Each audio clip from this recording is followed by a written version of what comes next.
ओम शांति। आज है 25 अक्टूबर 2023। आइए सुनते हैं बाप दादा के साकार महावाक्य। बाबा बोले, मीठे बच्चे, तुम बेहद के बाप को याद करो। इसमें ही ज्ञान, भक्ति और वैराग्य तीनों समाया हुआ है। यह है नई पढ़ाई। तो सार में आज बाबा कहते हैं, मीठे बच्चे, तुम बेहद के बाप को याद करो। इसमें ही ज्ञान, भक्ति और वैराग्य तीनों समाया हुआ है। यह है नई पढ़ाई। आज का प्रश्न, संगम पर ज्ञान और योग के साथ साथ भक्ति भी चलती है, कैसे? उत्तर में बाबा बोले, वास्तव में योग को भक्ति भी कह सकते हैं, क्योंकि तुम बच्चे अव्यभिचारी याद में रहते हो। तुम्हारी यह याद ज्ञान सहित है, इसलिए इसको योग कहा गया है। क्या कह रहे हैं बाबा? तुम्हारी यह याद ज्ञान सहित है, इसलिए इसको योग कहा गया है। द्वापर से सिर्फ भक्ति होती, ज्ञान नहीं होता, इसलिए उस भक्ति को योग नहीं कहा जाता। उसमें कोई एम ऑब्जेक्ट नहीं है। अभी तुम्हें ज्ञान भी मिलता, योग भी करते, फिर तुम्हारा बेहद की सृष्टि से वैराग्य भी है। आज का गीत, किसी ने अपना बना के मुझको। ओम शांति। बेहद का बाप समझाते हैं, शास्त्रों की पढ़ाई वह कोई पढ़ाई नहीं है, क्योंकि शास्त्रों की पढ़ाई में कोई एम ऑब्जेक्ट नहीं है। शास्त्रों से कोई दुनिया का पता नहीं पड़ता है। अमेरिका कहाँ है, किसने ढूंढी, यह बातें शास्त्रों में नहीं हैं। कहते हैं फलाने ने ढूंढी, दूसरे इलाके ढूंढते हैं अपने रहने लिए। देखा, मनुष्य बहुत हो गए हैं, रहने लिए ज़मीन तो चाहिए ना। अब यह सब बातें पढ़ाई की हैं, इसको एजुकेशन कहा जाता है। तुम्हारा भी यह एजुकेशन है। इसको आश्रम कहें अथवा इंस्टीट्यूशन कहें या यूनिवर्सिटी कहें, इसमें सब आ जाता है। क्या कहते हैं बाबा? इसको आश्रम कहें अथवा इंस्टीट्यूशन कहें या यूनिवर्सिटी कहें, इसमें सब आ जाता है। उस पढ़ाई के नक्शे आदि और हैं। शास्त्रों से रोशनी नहीं मिलती, पढ़ाई से रोशनी मिलती है। यह नॉलेज ही नहीं है। बाबा कहते हैं, यह नॉलेज ही नहीं है जो एक बाप ही बतलाते हैं। क्या कहते हैं बाबा? बाबा कहते हैं, उस पढ़ाई के नक्शे आदि और हैं। शास्त्रों से रोशनी नहीं मिलती, पढ़ाई से रोशनी मिलती है। तुम्हारी भी पढ़ाई है। वैकुंठ किसको कहा जाता है? यह न उस पढ़ाई में है, न शास्त्रों की पढ़ाई में है। यह नॉलेज ही नहीं है जो एक बाप ही बतलाते हैं। मनुष्य तो कह देते स्वर्ग नर्क सब यहाँ ही है। बाप ही समझाते हैं स्वर्ग नर्क किसको कहा जाता है। यह बातें न शास्त्रों में हैं, न उस एजुकेशन में है। तो नई बातें होने कारण मनुष्य मूंझते हैं, कहते हैं ऐसा ज्ञान तो कभी सुना नहीं। यह तो नई वंडरफुल बातें हैं जो कभी कोई ने नहीं सुनाई हैं भी बरोबर नई बातें। न उस एजुकेशन वाले सुना सकते, न सन्यासी आदि सुना सकते। इसलिए परमपिता परमात्मा को ही ज्ञान का सागर कहा जाता है। बेहद की हिस्ट्री ज्योग्राफी भी समझाते हैं। तो बाबा क्या करते हैं? बेहद की हिस्ट्री ज्योग्राफी भी समझाते हैं। ज्ञान से स्वर्ग और नर्क का विस्तार भी सुनाते हैं। यह नई बातें हैं ना। इस पढ़ाई में सब कुछ है, ज्ञान भी है, योग भी है, पढ़ाई भी है, भक्ति भी है। तो कौन सी चार चीज़ें हैं इस पढ़ाई में? बाबा कहते हैं ज्ञान भी है, योग भी है, पढ़ाई भी है, भक्ति भी है। योग को भक्ति भी कह सकते हैं, क्योंकि एक के साथ योग लगाना उसको याद करना होता है। वह भक्त लोग भी याद करते हैं, पूजा करते हैं, गाते हैं। वह भक्ति करना कोई योग नहीं कहेंगे। समझो जैसे मीरा थी, श्री कृष्ण के साथ योग लगाती थी, उनको याद करती थी, परंतु उसको भक्ति कहा जाता। उनकी बुद्धि में कोई एम ऑब्जेक्ट नहीं थी। इसको ज्ञान भी कहते, भक्ति भी कहते। योग लगाते हैं, एक को याद करते हैं। सतयुग में न भक्ति होती न ज्ञान। बाबा क्या कहते हैं? सतयुग में न भक्ति होती न ज्ञान। संगम पर ज्ञान और भक्ति दोनों ही हैं। और द्वापर से लेकर सिर्फ भक्ति चलती आई है। किसको याद करना उसको भक्ति कहते। यहाँ यह ज्ञान भी है, योग भी है, भक्ति भी है। समझ सकते हैं, वह सिर्फ भक्त हैं, तत्व से योग लगाते हैं, परंतु उनका है अनेकों से योग, इसलिए उनको भक्त कहते। तुम्हारा यह है अव्यभिचारी योग। यह ज्ञान सागर खुद बैठ पढ़ाते हैं, उनसे योग लगाना होता है। वह तो आत्मा को ही नहीं जानते, हम तो जानते हैं। परमपिता परमात्मा बाप के साथ बुद्धि योग लगाने से हम बाप के पास चले जाएंगे। वह हनुमान को याद करते हैं तो उनका साक्षात्कार हो जाता, उनको व्यभिचारी कहा जाता। यह है अव्यभिचारी योग। सिर्फ एक बाप को याद करना है, तो इसमें ज्ञान, भक्ति, वैराग्य सब इकट्ठे हैं। तो बाबा क्या कहते हैं, यह है अव्यभिचारी योग। सिर्फ एक बाप को ही याद करना है, तो इसमें ज्ञान, भक्ति, वैराग्य सब इकट्ठे हैं। और वह उन्हों का सब अलग अलग है। भक्ति अलग, ज्ञान भी सिर्फ शास्त्रों का है, वैराग्य भी हद का है। यहाँ बेहद की बात है। हम बेहद के बाप को जानते हैं, इसलिए उनको याद करते हैं। वह भल शिव को याद तो करते, परंतु विकर्म विनाश नहीं होते, क्योंकि वह ऑक्यूपेशन को नहीं जानते। विकर्म विनाश होने का ज्ञान ही नहीं। यहाँ तो बाप की याद से विकर्म विनाश होते हैं। वहाँ काशी कलवट खाते हैं तो उनके विकर्म विनाश होते हैं। भोगना भोगनी पड़ती है, परंतु ऐसे नहीं कि तुम्हारे मुआफिक आहिस्ते आहिस्ते कर्मातीत बनते हैं। नहीं, उनके विकर्म सजाएं खाते खाते खत्म होते हैं, माफ़ नहीं होते हैं। क्या कहते हैं बाबा, उनके विकर्म सजाएं खाते खाते ख़त्म होते हैं, माफ़ नहीं हो जाते हैं। यह तो बाबा कहते हैं, तो यह पढ़ाई भी है, ज्ञान भी है, योग भी है, इसमें सब है। सिखलाने वाला एक ही बाप है। इनको आश्रम अथवा इंस्टीट्यूशन कहा जाता है। लिखा हुआ बड़ा अच्छा है। आगे ओम मंडली नाम रॉन्ग था। बाबा कह रहे हैं आगे ओम मंडली नाम रॉन्ग था, अभी समझ आई है, यह नाम बिल्कुल अच्छा है। कोई को भी समझा सकते हो कि ब्रह्म कुमार तो तुम भी हो। बाप है सबका रचयिता, उनको पहले पहले सूक्ष्म वतन रचना है। ब्रह्मा विष्णु शंकर हैं सूक्ष्म वतनवासी। नई सृष्टि रचते हैं तो जरूर प्रजापिता ब्रह्मा चाहिए। सूक्ष्म वतन वाला यहाँ आ न सके, वह है संपूर्ण अव्यक्त। यहाँ तो साकार ब्रह्मा चाहिए ना, वह कहाँ से आए? मनुष्य इन बातों को समझ ना सके।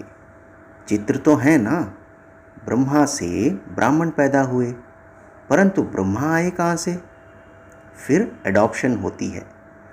जैसे कोई राजा को बच्चा नहीं होता तो एडॉप्ट करते हैं, बाप भी इनको एडॉप्ट करते हैं, फिर नाम बदल कर रखते हैं प्रजापिता ब्रह्मा। बाबा कहते हैं वह ऊपर वाला तो नीचे आ न सके, नीचे वाले को ऊपर जाना है। वह है अव्यक्त, यह है व्यक्त। तो बाबा क्या कहते हैं, बाप भी इनको अडॉप्ट करके, मतलब ब्रह्मा बाबा को अडॉप्ट करके फिर नाम बदल कर रखते हैं प्रजापिता ब्रह्मा। वह ऊपर वाला तो नीचे आ न सके, नीचे वाले को ऊपर जाना है। वह है अव्यक्त, यह है व्यक्त। तो इस रहस्य को भी अच्छी रीति समझना है, क्योंकि सबका प्रश्न उठता है। कहते हैं दादा को कभी ब्रह्मा, कभी भगवान, कभी श्री कृष्ण कहते हैं। अब इनको भगवान तो कहा नहीं जाता, बाकी ब्रह्मा और श्री कृष्ण को तो कह सकते हैं, क्योंकि श्री कृष्ण सुंदर से श्याम बनता है। तो जब रात है तब कहेंगे ब्रह्मा, जब दिन है तब कहेंगे श्री कृष्ण। बाबा कहते हैं श्री कृष्ण की आत्मा का अभी यह अंतिम जन्म है और यह श्री कृष्ण है आदि का जन्म। यह क्लियर लिखना पड़े। 84 जन्म राधे कृष्ण के व लक्ष्मी नारायण के बताने पड़े।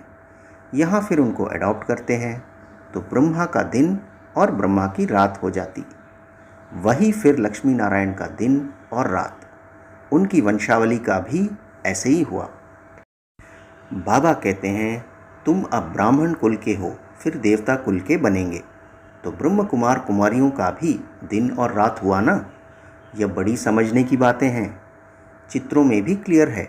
नीचे तपस्या कर रहे हैं, अंतिम जन्म है। ब्रह्मा आए कहाँ से, किससे पैदा हो? तो ब्रह्मा को अडॉप्ट करते हैं। जैसे राजा अडॉप्ट करते हैं, फिर उनको राजकुमार कहते हैं।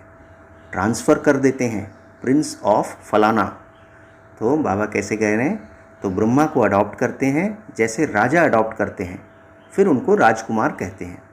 ट्रांसफ़र कर देते हैं, प्रिंस ऑफ फलाना। पहले तो प्रिंस नहीं था, राजा ने अडॉप्ट किया तो नाम डाला प्रिंस। यह रस्म रिवाज चलती आई है।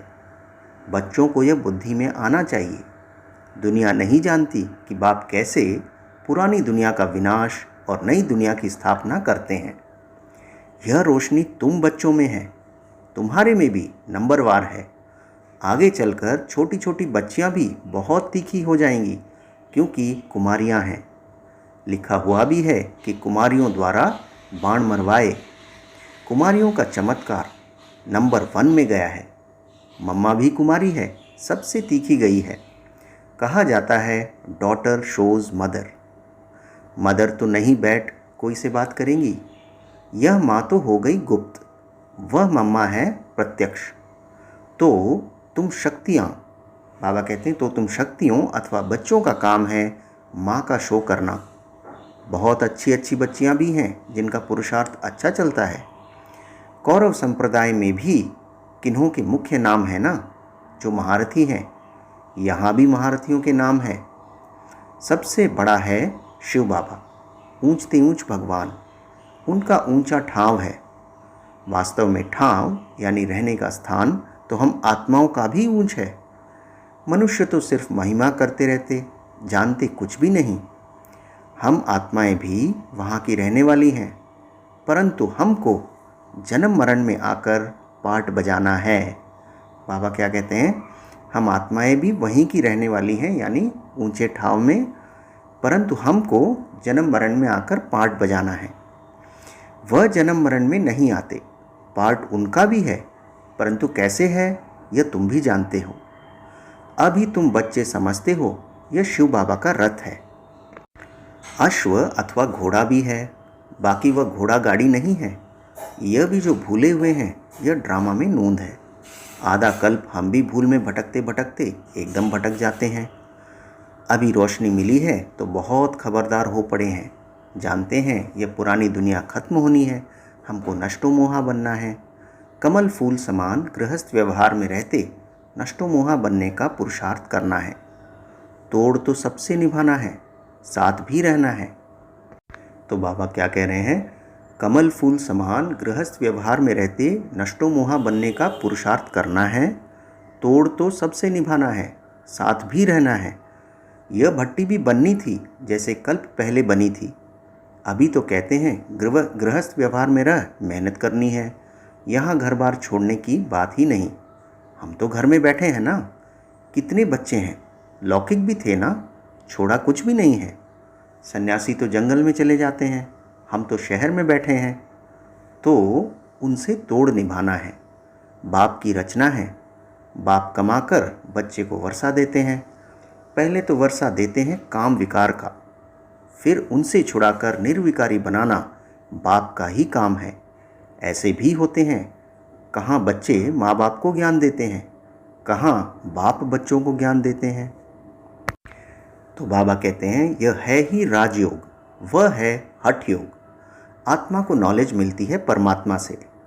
मैं यानी ब्रह्मा राजाओं का राजा था, अब रंक बना हूँ। रंक से राव गया हूँ, रंक से राव गाया हुआ है। बच्चे जानते हैं हम जो सूर्यवंशी थे अभी शूद्रवंशी बने हैं। यह भी समझाना पड़ता है नर्क और स्वर्ग अलग है। मनुष्य यह नहीं जानते। तुम्हारे में भी कितने बच्चे कुछ नहीं जानते, क्योंकि तकदीर में नहीं है। तो क्या कहते हैं बाबा? तुम्हारे में भी कितने बच्चे कुछ नहीं जानते क्योंकि तकदीर में नहीं है। तो क्या पुरुषार्थ करेंगे? किन की तकदीर में कुछ नहीं है, किन की तकदीर में सब कुछ है। तकदीर पुरुषार्थ कराती है। तकदीर नहीं है तो पुरुषार्थ क्या करेंगे? एक ही स्कूल है, चलता रहता है। कई बच्चे आधे में गिर पड़ते, कोई चलते चलते मर पड़ते। जन्म लेना और मरना बहुत होता है। यह नॉलेज कितनी वंडरफुल है। नॉलेज तो बहुत सहज है, बाकी कर्मातीत अवस्था को पाना, इसमें ही सारी मेहनत है। बाबा क्या कहते हैं? नॉलेज तो बहुत सरल है, बहुत सहज है, बाकी कर्मातीत अवस्था को पाना, इसमें ही सारी मेहनत है। तो बाबा कहते हैं जब विकर्म विनाश हो तब तो उड़ सकें, ध्यान से ज्ञान श्रेष्ठ है। बाबा क्या कहते हैं? ध्यान से ज्ञान श्रेष्ठ है। ध्यान में माया के विघ्न बहुत पड़ते हैं, इसलिए ध्यान से ज्ञान अच्छा है। ऐसे नहीं कि योग से ज्ञान अच्छा, ध्यान के लिए कहा जाता है। ध्यान में जाने वाले आज हैं नहीं, योग में तो कमाई होती है, विकर्म विनाश होते हैं। ध्यान में कोई कमाई नहीं है, योग और ज्ञान में कमाई है। ज्ञान और योग बिगर हेल्दी वेल्दी बन नहीं सकते। क्या कहते हैं बाबा? ज्ञान और योग बिगर हेल्दी वेल्दी बन नहीं सकते। फिर यह घूमने फिरने की ये एक आदत पड़ जाती है, यह भी ठीक नहीं। ध्यान नुकसान बहुत करता है। ज्ञान भी है सेकंड का, योग कोई सेकंड का नहीं है। जहाँ जीना है वहाँ योग लगाते रहना है। ज्ञान तो सहज है, बाकी एवर हेल्दी निरोगी बनना, इसमें मेहनत है। सवेरे उठकर याद में बैठने में भी विघ्न बहुत पड़ते हैं। पॉइंट्स निकलते हैं तो भी बुद्धि कहाँ की कहाँ चली जाती है। सबसे जास्ती तूफान तो पहले नंबर वाले को आएंगे ना, शिव बाबा को तो नहीं आ सकते। बाबा हमेशा समझाते रहते हैं तूफान तो बहुत आएंगे, जितना याद में रहने की कोशिश करेंगे उतना तूफान बहुत आएंगे। उनसे डरना नहीं है, याद में रहना है, स्थिर होना है। क्या करना है हमें? तूफान तो बहुत आएंगे, उनसे डरना नहीं है, याद में रहना है और स्थिर होना है। तूफान कोई हिला न सके, यह अंत की अवस्था है। यह है रूहानी रेस। शिव बाबा को याद करते रहो, यह भी समझने की और धारण करने की बातें हैं। धन दान नहीं करेंगे तो धारणा नहीं होगी। पुरुषार्थ करना चाहिए। 2 बाप की पॉइंट्स किसको समझाना बहुत इजी है, यह भी तुम ही जानते हो। बाप 21 जन्मों का वर्षा देते हैं। तुम कहेंगे इन लक्ष्मी नारायण को बाप से 21 जन्मों का वर्षा मिला है। बाप ने उनको राजयोग सिखलाया और कोई मुख से कह न सके कि उन्हें भगवान ने यह वर्षा दिया है। दुनिया में कोई किस बात में खुश रहते। तुम जिस बात में खुश हो उसको कोई नहीं जानते। मनुष्य तो अल्पकाल क्षणभंगुर के लिए खुशी मनाते हैं। तुम हो सच्चे ब्राह्मण कुलभूषण, जो योगी और ज्ञानी हो। तुम्हें इस अतीन्द्रिय सुख की खुशी को और कोई जान नहीं सकते। क्या कहते हैं बाबा? तुम्हारे इस अतीन्द्रिय सुख की खुशी को और कोई जान नहीं सकते। वह तो क्या क्या माथा मारते रहते हैं, मून पर जाने का पुरुषार्थ करते हैं। तो बाबा कहते हैं चंद्रमा पर जाने का पुरुषार्थ करते हैं, बहुत डिफ़िकल्ट मेहनत करते हैं। उन सब की मेहनत बर्बाद हो जानी है। तुम बिना कोई तकलीफ़ के ऐसी जगह जाने का पुरुषार्थ करते हो जहाँ और कोई जा न सके। एकदम ऊंचते ऊंच परम धाम में जाते हो। अच्छा, मीठे मीठे सिखिलदे बच्चों प्रति माता पिता बाप दादा का याद प्यार और गुड मॉर्निंग। रूहानी बाप की रूहानी बच्चों को नमस्ते, और हम रूहानी बच्चों की रूहानी माता पिता बाप दादा को याद प्यार, गुड मॉर्निंग और नमस्ते। धारणा के लिए मुख्य सार। पहला पॉइंट, गृहस्थ व्यवहार में रहते नष्टो मोहा भी बनना है, साथ साथ सबसे तोड़ निभाते कमल फूल समान रहना है। दूसरी पॉइंट, धारणा करने के लिए ज्ञान धन का दान जरूर करना है। ज्ञान और योग से अपनी कमाई जमा करनी है, बाकी ध्यान दीदार की आश नहीं रखनी है। आज का वरदान, संतुष्टता की सर्टिफिकेट द्वारा भविष्य राज्य भाग्य का तख्त प्राप्त करने वाले संतुष्ट मूर्ति भव। वरदान एक बार फिर, संतुष्टता के सर्टिफिकेट द्वारा भविष्य राज्य भाग्य का तख्त प्राप्त करने वाले संतुष्ट मूर्ति भव। बाबा एक्सप्लेन कर रहे हैं, संतुष्ट रहना है और सर्व को संतुष्ट करना है। यह स्लोगन सदा आपके मस्तिष्क रूपी बोर्ड पर लिखा हुआ हो, क्योंकि इसी सर्टिफिकेट वाले भविष्य में राज्य भाग्य का सर्टिफिकेट लेंगे। तो रोज़ अमृत वेले इस स्लोगन को स्मृति में लाओ।